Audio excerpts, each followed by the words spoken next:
Amen. Say man. Amen. Say man. Welcome back to a brand new podcast. Today's podcast we are covering the March 4th Milwaukee Bucks versus Atlanta Hawks. I did not cover the Memphis Grizzlies game because I was busy. Honestly, I really honestly didn't have. That was a great game as well though. But yeah, this was another great game. It came down to the wire.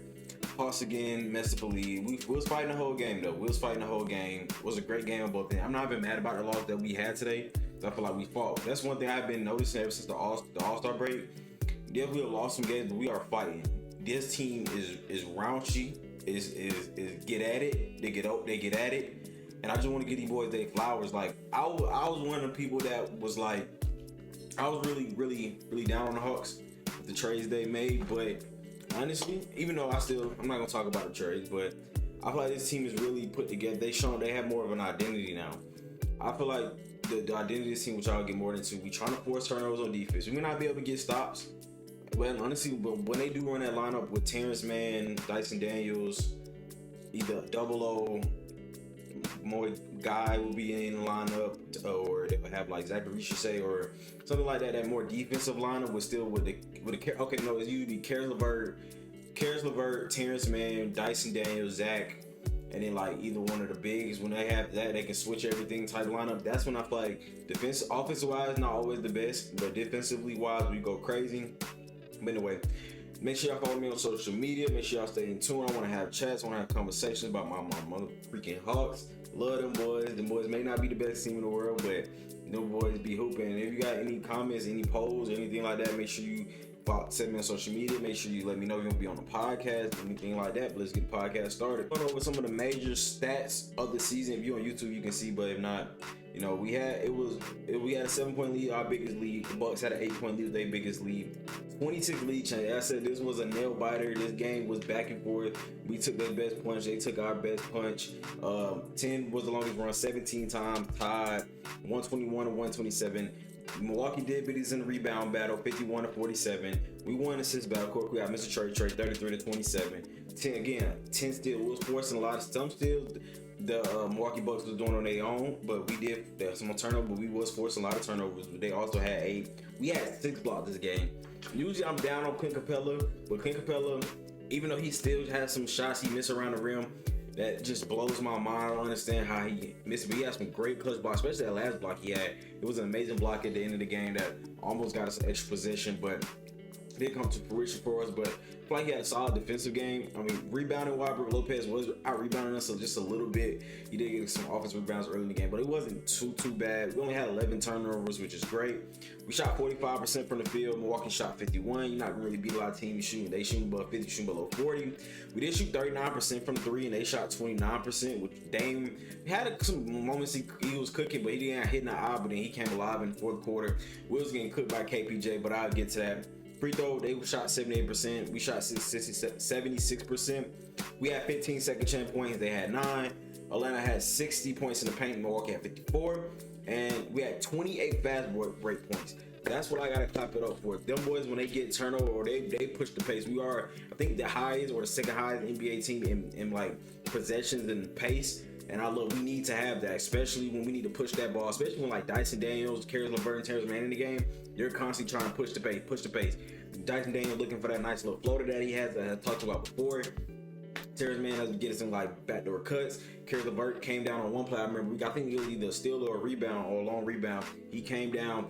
Dame was on him. He came down behind the back, splash 3, and that's what we really needed. We need somebody that can show off the dribble, like we need somebody that can push the ball down the court. And I feel like even before we really didn't have that. Like Bogey could do it, but he couldn't do it anymore like he used to. So we definitely needed somebody like that could give us that different option. You know what I'm saying? We didn't really have that option on the team.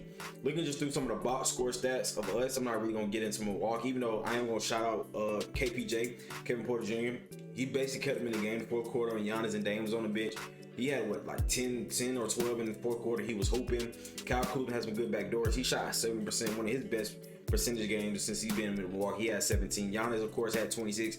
Giannis honestly could have had about 36. He was missing some easy little dunk. He had 2 dunks that he missed around the rim. So they double up and Clint Capella. He had a couple layups. He had a transition where honestly you would think it's Giannis, think he would finish that, but he still ended up with 26, 12, and 10 respectfully. Brook Lopez had, again, as I mentioned about the rebounds, Brook Lopez had 13 rebounds. Brook Lopez isn't a great doesn't get rebounds. Like, he had 4 O boards. Prince had an awful game, to be honest with you. Dame only had 23, but he was cooking. More of his damage came in the first half and the fourth quarter, but he had 23 as well. Gary Trent was cooking us as well. He had 15, and again, Kevin Porter Jr. had 15 as well. We was getting cooked a little bit. Not gonna lie to you, they was cooking us definitely within the fourth quarter. But for us, Zach Richardson only had 7 points after having a great game last game, -6 plus minus. He had some good rebounding moments. He had a couple threes. I think he airballed 3. He went 1 for 6 in the game. It wasn't the same game he had last game. Just 3 for 10. Milwaukee was pressuring a little bit. One thing I've noticed I still love about him, he's been taking them. That's what I've been like. At first, like, he didn't want to take them. He was shooting awful. But one thing Zach still needs to work on is getting stronger and able to get to the rim. He definitely needs to rest when he got small guards on him. Mohamed Gay, I call him Guy. I think that's how you pronounce it. 15 points in his game, 5 rebounds. He had an amazing game. A great block he had on, I think it was a Giannis he had blocked. 4 for 6 from the 3. He was splashing things out the corner. My boy had a great game. Them boy thought it's crazy because in the last time he played Milwaukee, he had his career high. He beat his career high this game versus Milwaukee, which was amazing. I'm glad to see him getting confidence. Last night, when they played Memphis, they started Dominic Barlow. I didn't even play this game, and Zach Richardson, of course, to get more minutes, getting a lot of minutes. So Guy stepped in. He had a great game for us. Onyeka, he only had 6 points. 4 person. He got a little bit of foul trouble. They have 9 rebounds, but Dyson Daniel had 9 rebounds as well. Clint Capella he had 8 as well. But yeah, he usually plays good versus the Bucks, but this game, it just really wasn't on. Again, he missed a lot of shots around the rim. He went 3 for 7. Dyson Daniels had a great game, 7-14. He had 9 rebounds, 6 assists, 2 steals. He had a couple turnovers, but he's basically another ball handler on team. 16 points for Dyson. Trae Young, solid game, 28. He did shoot 37% from the field. He had some bad misses, and 1 for 6 for 3 was pretty bad. But he made all 9 of his free throws, 13 assists again, 1 steal, 4. He actually had 4 blocks. I would say he had 4 turnovers. Yeah, he had some bad turnovers too. But one thing I know about Trae the last couple games, I don't know what it is, but he hasn't been getting a lot of foul calls that he deserves. I've seen he got a lot of makeup calls, but it was one time he just got pushed to the ground last game and he just didn't get the call. I don't know what it is. I honestly don't know. He's just not getting calls, and I know Trae does some flopping. Now he does a little exaggeration. It's just a little exaggeration, but he's just not getting foul calls that an all-star player should get.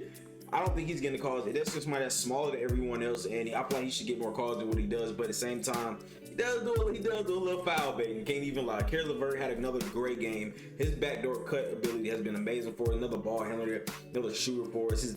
His defensive playmaking has been great. His on-ball defense has been solid at times, a little shaky sometimes, but it has been better than what I expected. But again, I did expect him to be solid because he was his best defensive year this year in Cleveland, even without Jared Mobley and Jared Allen. I am tired. Okay, I am so sleepy. Jared Allen, Evan Mobley backing him up. I had a great game for him. Clint Capella was solid. Not great, not awful. Jordan had a couple big threes for us, but he still went 2 for 8 from 3. Terrence Mann had a great game. Terrence Mann has been a lot more promising than I thought. His shot has been a lot better than I would have thought it would been. So I'm glad he's been a great piece for us. Now, if long term he's gonna be here, I don't know if he can play up to his contract. I don't mind him being that good energy guy off the bench for us that can be, you know what I'm saying? He's been solid. I may have slept on him again. Garrison Matthew didn't play after he had a great game the day before versus Memphis, but again, the size of Milwaukee, a little bit different that we have to go against. It's not the same type of team, but that's just a quick rundown of the team. But I'm gonna give you more my perspective of the game from what I've seen. We're going to start with the on-ball defense wasn't the best on KPJ. It just wasn't. It's not up to standard. I know it's KPJ. He did some tough shots, but we let him basically say the game for them in the fourth quarter with Dame and Giannis on the bench. The rebounding on offense, glad we should not allow Brook Lopez to get all them offensive rebounds. We missed a lot of easy shots around the rim. Again, a couple from Double O, a couple from Clint. But I mean, they played solid on defense, and Giannis had a great game. Don't get me wrong, but he did miss a lot of shots around the basket, so maybe we could have made some of them shots while Giannis was missing them shots. It could have been a different story, you know. We could have won this game, honestly and truly. At the end of the fourth quarter, from what I remember, if I remember properly, I remember Trey missed a couple shots, even though Caris LeVert Dyson Daniels had a high hand. Dyson Daniels came down with a nice floater. He was playing great defense. Yeah, I feel like, I don't know. Trey is an amazing player. And I love Trey. And I would want him taking shots all the time. But he's just not getting the calls that he usually gets, and it's weird, and I don't know why. So it's kind of like, I don't know. Of course, I don't know, but it feel like it's not getting to him a little bit. But it's not like he having to work 2 times as hard as he used to work for his shots. Because players are being more physical with him. Like, I don't mind. Like, it's a dog NBA. It's been more physical with him. He's not getting the same calls, and like the little floater. Like, he used to be the king of them little floaters and runners, but it's not the same efficient as it used to be. Them little pull-up midi shots he used to hit, it's not the same as efficient. He still can get past just about anybody. One thing Trey hasn't lost is getting past just about every defender in the NBA, especially on a pick and roll situation where he would like let's say he's coming up on a right wing, he's coming up and he goes a little bit to the left, and the pick is on the right hand. Double O is coming up. He'll do a quick fake like he's going to the screen, and boom, and just cross it over real quick. And they just get lost. Definitely he had Prince lost in the sauce out there. My boy Trey was cooking Prince, and he was making him look awful. He had one where he was behind, he had him crab, and Prince just basically was running over him. He had one, I don't know what Prince was doing. He was coming down on the fast break on the left side of the court. He was coming down. It was basically just him and Prince back. A couple players back, but it's just basically one-on-one situation in the fast break.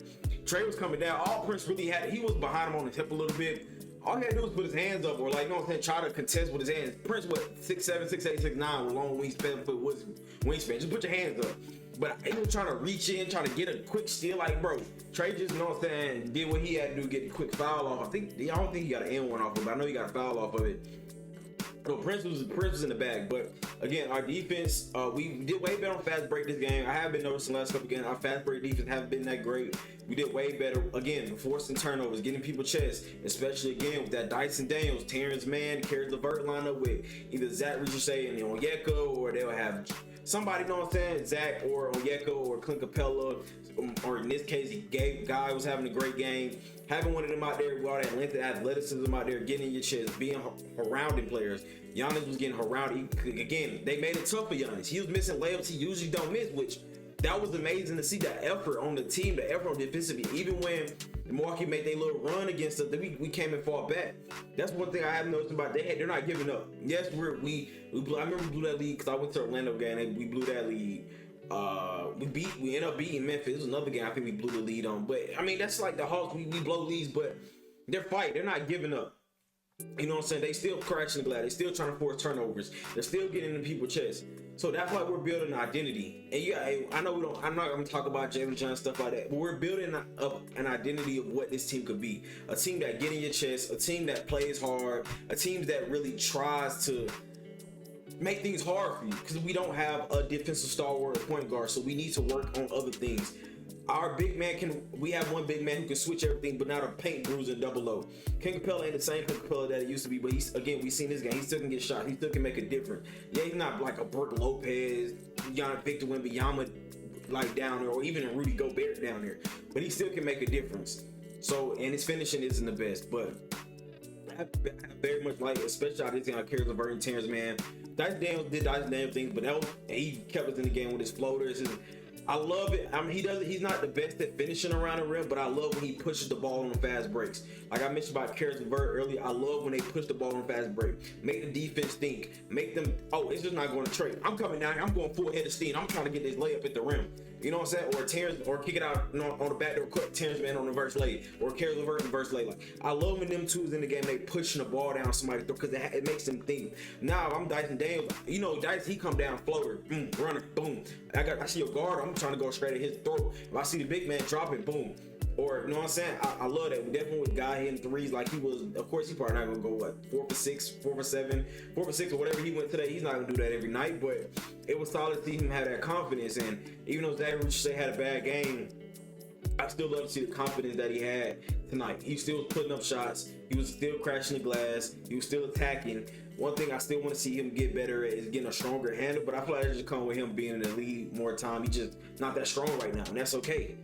But not a lot of rookies, 8 and 18, 19-year-olds, going to be stronger than just about having grown men that's been in the league 5, 6, 7, 8, 9 years. But the defense was, we forced turnovers, but the on-ball defense wasn't the greatest. The bench scoring, KPJ and Gary Trent Jr. was going stupid. We always had that one player off the bench that just go stupid, couldn't guard. But besides, they really wasn't hitting threes though. That's one thing the Hawks was doing. We wasn't allowing them to shoot the lights out. They was getting to that rim and double O and Clink. They had a solid game, but not a great game. But I like the fight the team has been going. We are, I can't remember exactly what our record. I think we're 28-32 or 28-34 right now. But at a hard fought, and it's on the back-to-back with a hard fought game versus Memphis. The boys getting a little rest. But hey man, quick synopsis. I kind of like doing these right after the game. Not right after the game because it's 12:30 or 12 hours. I be watching the game while I'm at work. So I be really trying to be putting in effort with these podcasts and videos and all this. I'll come off, go to watch the game while I'm at work, come home after 12-hour shift, record a podcast, edit, uploaded it. But I'll probably end up editing this when I'm at work or something. I don't know. But again, any discussion, anything you want to talk about, please follow me on Twitter, Instagram. I don't really be on Instagram like that for real. But Twitter, YouTube, Spotify, Apple, anything, comments, anything like that. Don't hesitate to reach out. Hey man, say man, another one down in the books for us, man. Y'all have a great night.